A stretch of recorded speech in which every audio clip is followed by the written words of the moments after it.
Bonjour à tous, je vais aujourd'hui vous expliquer ce qu'est la loi de l'octet et la loi du doublet. Commençons par la loi de l'octet. La loi de l'octet stipule que pour être stable, un atome désire avoir 8 électrons de valence. Pourquoi 8 électrons de valence? Parce que c'est la configuration des gaz nobles et les gaz nobles ne réagissent pas parce qu'ils respectent cette loi et ne recherchent pas davantage d'électrons de valence. Tous les autres atomes voudront réagir pour atteindre ces 8 électrons de valence et trouver de la stabilité. Donc, on a pris deux éléments au hasard. Un élément à 8 protons, il s'agit donc de l'oxygène, alors qu'un élément à 12 protons, il s'agit donc du magnésium. On remarque que l'oxygène a 1, 2, 3, 4, 5, 6 électrons de valence, alors que le magnésium, lui, a 2 électrons de valence.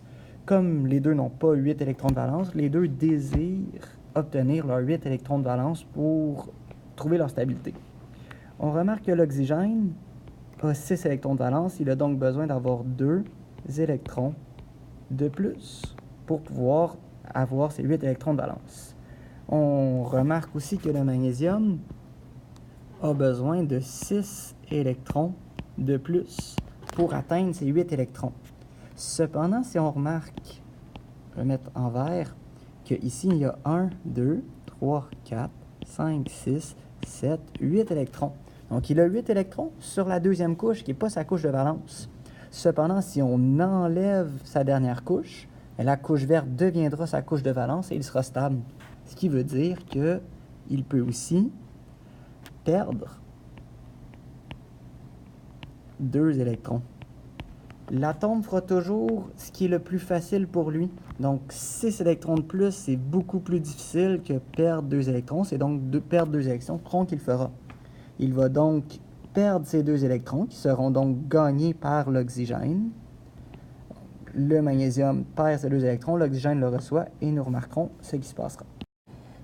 Comme vous voyez, j'ai rajouté les 2 électrons ici et là du magnésium qui étaient ici et là. Je les ai donnés à l'oxygène qui a gagné. Il a gagné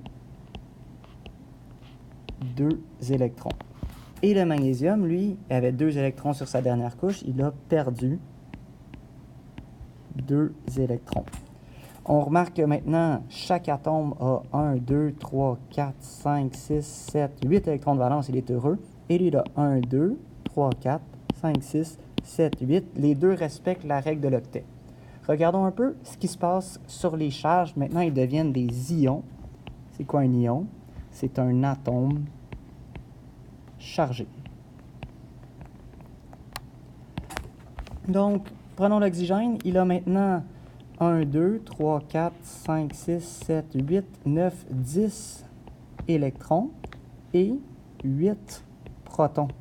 Comme il a 10 électrons négatifs et 8 protons positifs, il a 2 charges négatives de plus.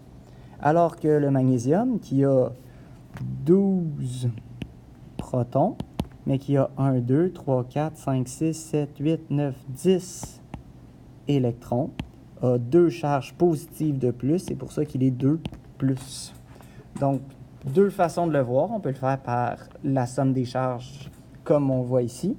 On peut dire que comme il a gagné, il est maintenant négatif avec un G. Et comme il a perdu, il est maintenant positif. Troisième façon de le voir, comme il a gagné des électrons, en fait, il a volé des électrons. Le vol, c'est quelque chose de négatif. C'est pour ça que l'oxygène est négatif. Et le magnésium, lui, il a donné ses électrons. Comme il a donné ses électrons, c'est quelque chose de positif dans la vie. Donc, il est positif. En regardant le tableau périodique, on remarque que les familles ont tous le même nombre d'électrons de valence. On peut donc conclure que comme tous les alcalins ont un électron de valence, bien, leur charge sera toujours de plus 1 parce qu'ils vont donner leur électron. On remarque que les alcalinotéreux ont 2 électrons de valence. Ils auront donc une charge de plus 2. Ils vont donner leurs 2 électrons. La famille du bord, elle, va être à plus 3. Elle va donner ses 3 électrons. La famille de l'azote, elle, a 5 électrons de valence. Comme elle a 5 électrons de valence, elle ne va pas donner ces 5. C'est plus facile de recevoir 3 électrons, de voler 3. Elle sera donc une charge de moins 3. L'oxygène, la famille de l'oxygène, a 6 électrons de valence, une charge de moins 2 pour en avoir 8. Les halogènes en ont 7, il leur en manque que 1, donc une charge de moins 1. Vous remarquez que j'ai terminé par la famille du carbone. La famille du carbone ayant 4 électrons peut donner ces 4 ou recevoir ces 4, donc avoir une charge de plus ou moins 4. Dernière petite loi, en fait, c'est la loi du doublet. La loi du doublet ressemble énormément à la loi de l'octet, cependant, c'est pour quelques petits atomes comme le lithium, le beryllium, le bore, le carbone et l'hélium. Nous verrons pourquoi. Donc, je vous rappelle que l'hélium a 2 électrons de valence, mais il est malgré tout un gaz inerte. Pourquoi? Parce qu'il ne réagit pas et parce qu'il est stable avec ses 2 seuls électrons de valence. Je vous rappelle que sur la première couche, il y a un maximum de 2 électrons. Donc, sa couche est remplie, il ne veut pas plus d'électrons. Donc, la loi du doublet, c'est pour les petits atomes. Et ça stipule que un élément est stable s'il a 2 électrons sur la première couche et pas d'autres couches. Donc, si un élément a uniquement une couche et sur cette couche-là, il y a 2 électrons, il sera stable. Donc, si on prend un élément à 4 protons, il s'agit du beryllium. Le beryllium a 2 électrons de valence. Son objectif va être de se débarrasser de ces 2 électrons. En se débarrassant de ces 2 électrons, il aura 2 électrons sur la première couche et uniquement la première couche, il sera donc stable.